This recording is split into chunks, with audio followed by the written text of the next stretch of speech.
Hello everyone, welcome back to Glitz and Glitter. I got some new molds in the mail because I needed some deeper coasters.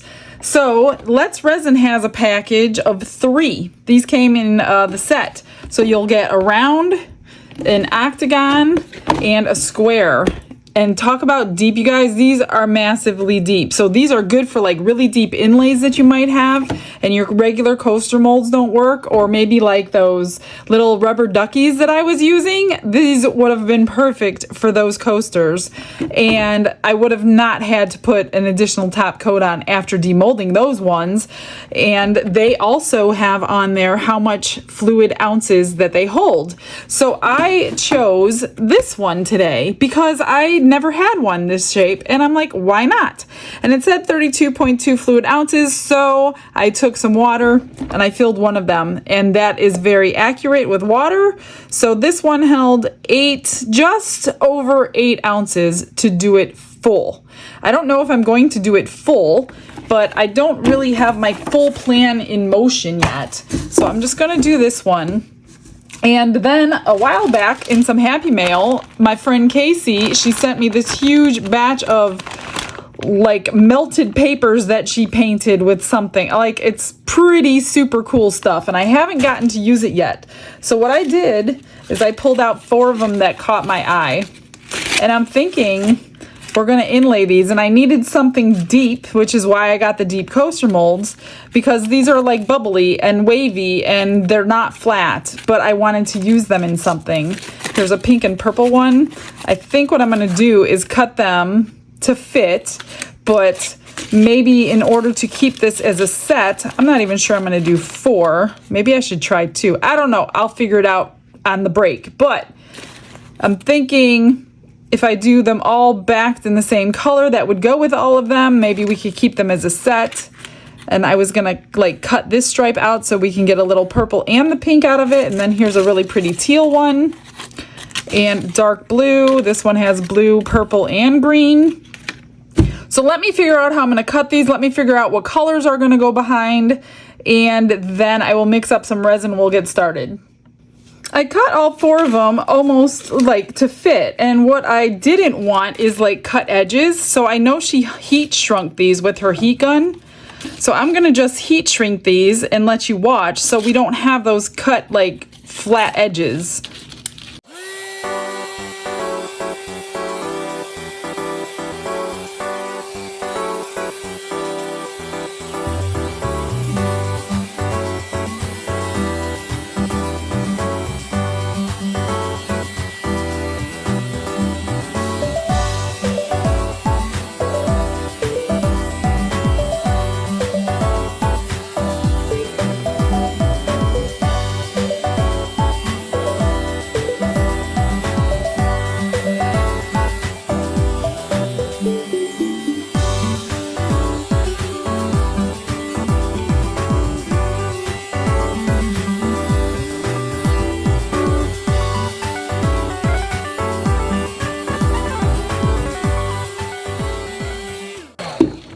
Is that super cool or what? So they melt pretty good. They get hot. That's why I needed so let's see. I wanted them to go like sideways, and that will work. That one's good. So I think after I pick my color, we're just gonna pour in maybe 1.5 ounces of resin on the bottom. Wait till it's tacky. So I'll use my quick cure, 4-hour fast cure. So it'll get tacky quicker. Push these in as if we were using napkins or scrapbook paper or wrapping paper or something like that, and then let them cure and go over them. Yeah, let me pick a color.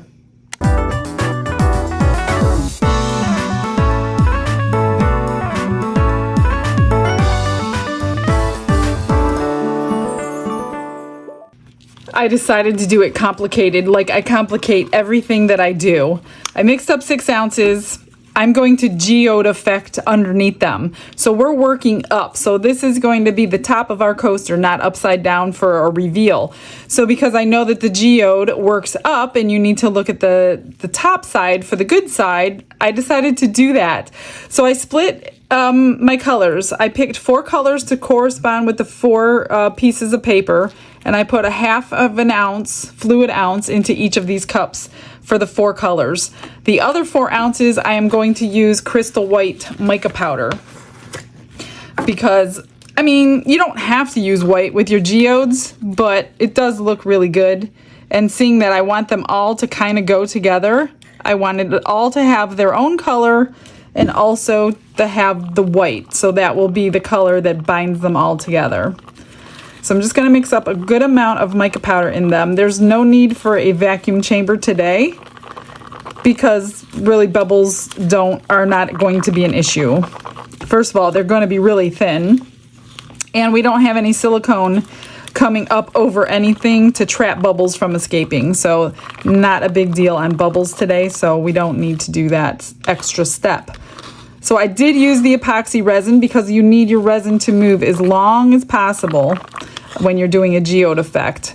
So generally what's going to happen is, I guess I don't need to clean that.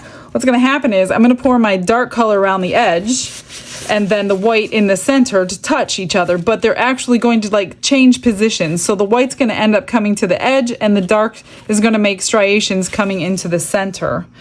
So let's show you the colors that I chose. Let me move this one.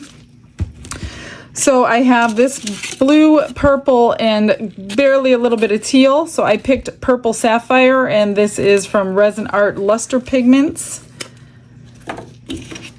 And I'm just going to mix up this one. This one I have never used with the Geo. This is not a normal mica powder, so I don't know if this one's going to actually have the same effect. I really hope it does, but I don't know that it will because it's not your normal mica powder. So let's just hope I don't have one odd one because of the color that I wanted on it. And I'm just going to get them all mixed before I pour anything.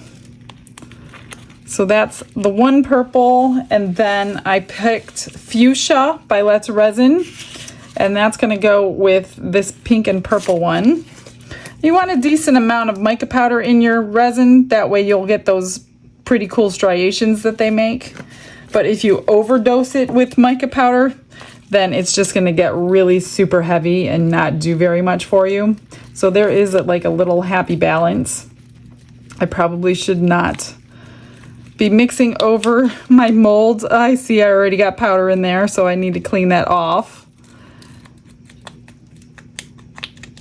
And then the next one I'm going to do is going to be green, made by Let's Resin, which looks more teal-y to me than it does green.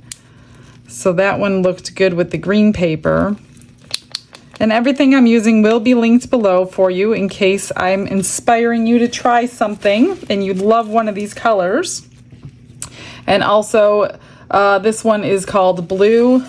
And I will link this for you. This is a weird name on this one, so I'm getting powder everywhere. So let me finish mixing these up and then I will clean it all up and then we'll pour. All right, they're all mixed up and ready to go. So I did use this little cup, so I used the exact same amount of white in each one. So let's start with this purple one, and we'll do this one here. And like I said, I'm just gonna go around the edge, the thin line, but I'm gonna use all of it. So just use it evenly as you can when you're doing a geode pour. You want your lines to be kind of circular, or your center will be a little bit off. But in this case, it doesn't make a difference because we're covering up our center. But if you were not covering your center, then you definitely want to try to get as circular as you can. And then this, we're just gonna pour right next to the purple and then fill in the center with the white.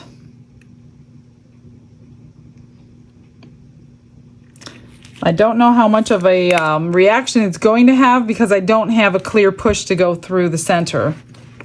So hopefully I'll take a heat gun to it, but it's probably not going to be exactly like a geode now that I'm thinking about it, because I did not mix up any clear for it. This one is the fuchsia.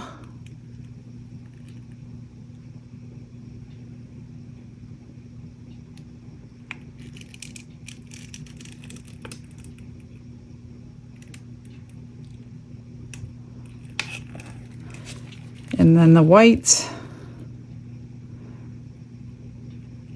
I guess it's not too late if I want to mix up some clear to put in the center, but I'm going to give it a few minutes and see if it's going to have any kind of reaction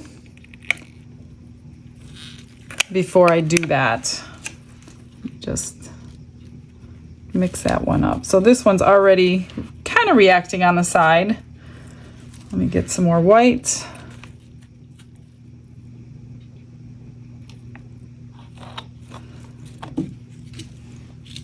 All right, so this one here will be the green.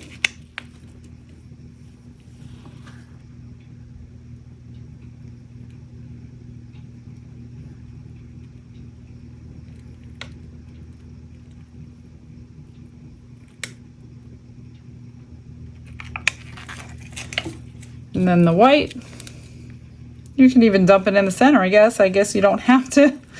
Doesn't matter, it's going to go everywhere anyway. And then let me just still measure the last one. I don't want the last one to be, see, there's still a little bit left, so I didn't want to overdo the last one. And this one is the blue.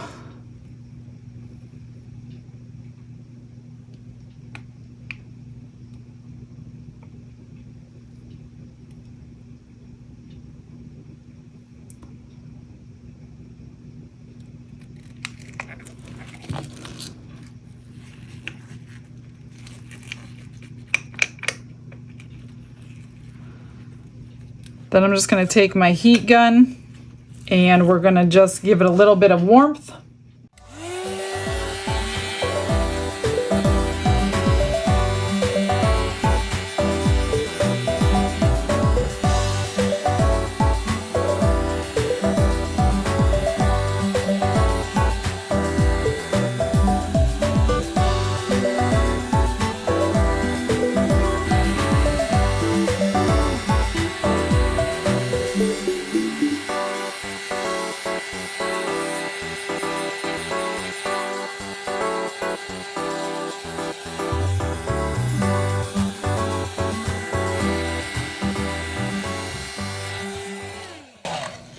I'm going to let this sit for just a couple of minutes and I'm going to scrape out these cups into something else and we'll see if it's going to give us any reaction without the clear push in the center. If I think it's not going to, then I'm going to go ahead and get some clear mixed up. I did mix up 2 more ounces, but I mixed it in the cup that I had the white. So it looks white, but it's really clear. So what I'm going to do, since we have plenty of space in these coaster molds, for the extra ½ ounce without messing anything up, I'm just going to pour my clear right into the center because I'm not getting exactly the reaction I was hoping for without the clear. Again, I'm just measuring each one so they're all a little bit uniform. And hopefully it's not too late. It's only been a couple of minutes, long enough to mix up the resin. I didn't wait a whole long time before I made the decision because you kind of have to think on your feet. And now hopefully this is going to do what I want it to do.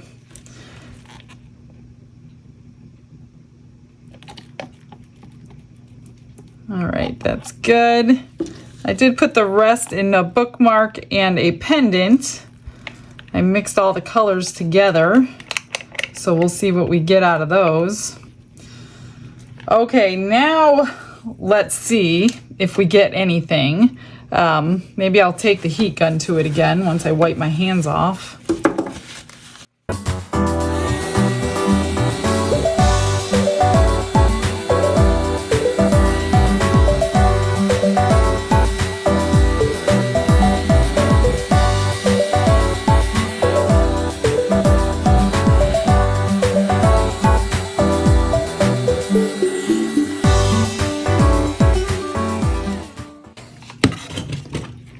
Okay, now we just wait.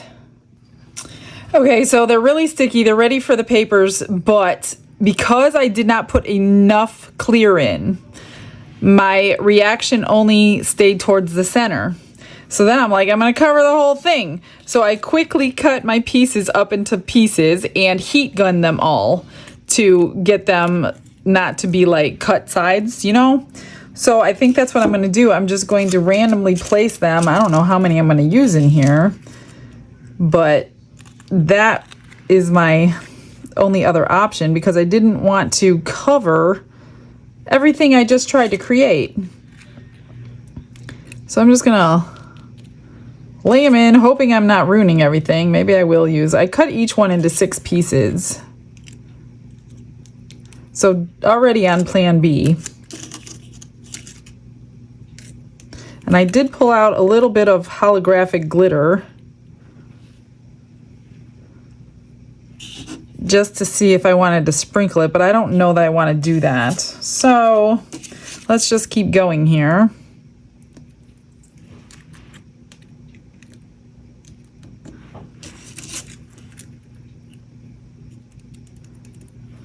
Give me your opinion. What would you have done with these papers?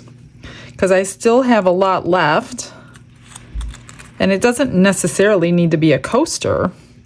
The only issue that I'm having a problem figuring out is the fact that they're not flat. So they are very lumpy. And, oh, I lost one. And I wasn't quite sure how to lay it in a normal mold. So that's why I'm picking a large coaster mold that's very deep. So I guess I'm just going to use all 6 in all of them. And see what we come up with here.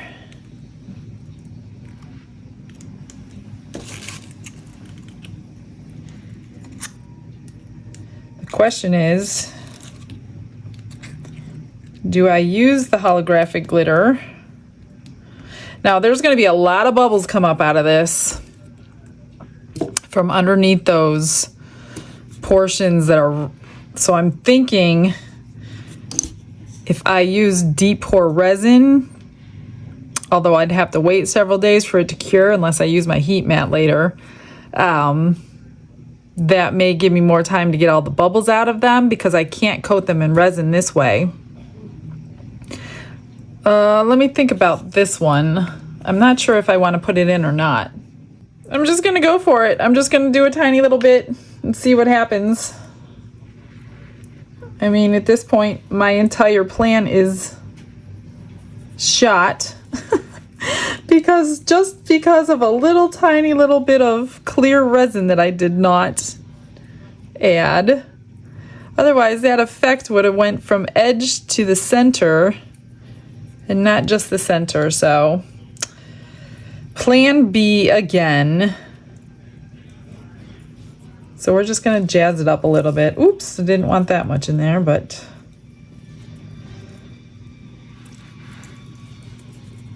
all right, good enough. That's all I wanted. So now I'm just going to let it fully and completely cure because you don't want to pour any resin on something that has that effect until it's completely cured, or you will ruin it when you pour your next layer on. They're all cured, so I've changed my mind about how I'm going to do this. I'm still using deep pour resin. However, while I was waiting for it to cure, I realized the best path, because of all these places that are lifted, making bubbles all night when I'm not looking, I'm going to just fill them to just to the top, just barely to the top of the highest one. So we're going to do these in 3 pours. This is deep pour resin 2-to-1, and I've already run it through the vacuum chamber. So I mixed up 9 ounces just because the math was easier. So 6 ounces of one and 3 ounces of the other. And we need it to get up into all these spots. And then I am going to do the final coat tomorrow. So once I'm going to let these sit overnight, let all the bubbles come out naturally. And then when I get up in the morning, I will probably turn the heat mat on. So I'm just going to go to the highest point. Hopefully I made enough. That way, if there are bubbles, that do come out, I can fill them in with the next coat of resin. So just like that. I'm still contemplating, I'm not crazy about them because I had to change my focus piece and cut them up. So I'm not like crazy about the end result at this moment. So I'm thinking I might put a decal on top, but what that decal is, I really don't know if I even do that. And if I do it, it needs to be before the next layer so it can be embedded in the resin. So this one, I'm going to go up to that point and watch. After all this preparation and planning, there probably won't be any bubbles coming out. Right to there. So they're not completely under,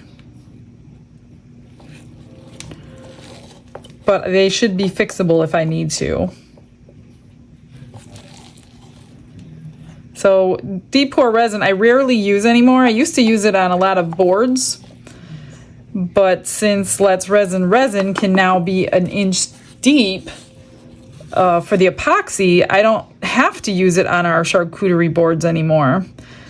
So I don't use it that often, but when you want to be sure to get all the bubbles out and it's like water, that is the resin you want to use. The only problem is if you don't have any source of heat for them, like a heat mat or a curing machine, you do have to wait 3 days for them to cure.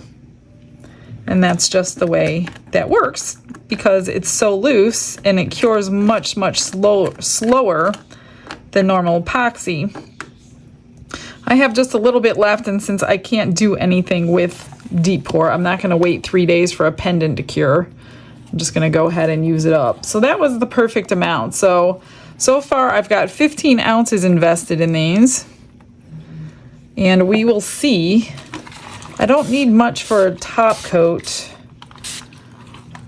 but I am going to try and think of something if I put a decal on them or not. So I will see you tomorrow. So what I've done off camera was put one thin layer of clear on top, just so I have a level surface because these were sticking out in certain areas. And I did print off some decals and I made all 4 different. So this one says love, and we're just going to stick them in here and put one more top coat. I've already mixed up 4-hour fast cure, 4 ounces. And then this one says joy.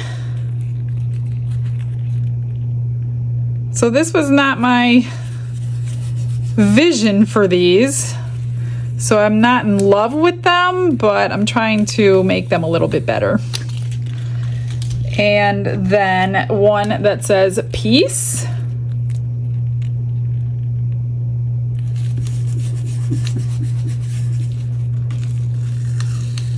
Maybe I'll put a little bit of sparkle dust in there. And of course, patience, but liquid patience.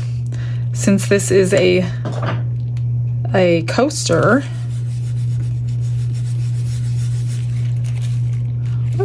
Make sure you press it down. These are just cured, so I'm trying to be careful. Here we go. So I've got 4 ounces of fast cure here. Let me grab a little bit of sparkle dust to go along with the chunky glitter I put in. And then we're just gonna let them cure. I'm not sure if I'm gonna do anything to the edges because I may do something to the edge, and the reason being is I'm not filling this all the way up where I can dome it because that's a lot of resin for a coaster. So when we take it out, they're going to have a lip that I do have to trim. So depending on how good or bad I trim them, I may be going around that edge with something. So I'm just going to get a little plastic cup here so I can evenly distribute it between all 4 of them. So I made 1 ounce for each one. Hopefully that will cover. I think it will. It did. I think that's what I used on this other layer that I put on without you. I did not run this through the vacuum chamber. I'm going to just use a heat gun since it'll be so thin. We could pop the bubbles that way.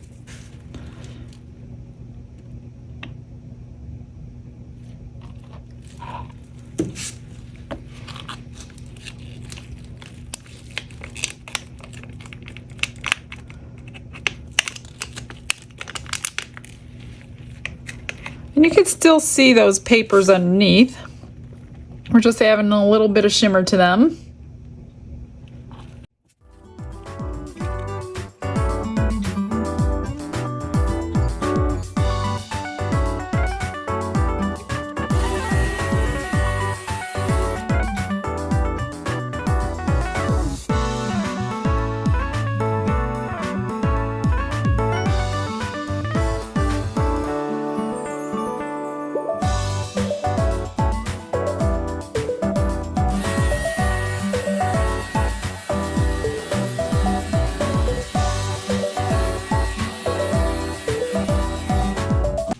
All right, I'm just gonna let them cure from here and we'll do an unmolding.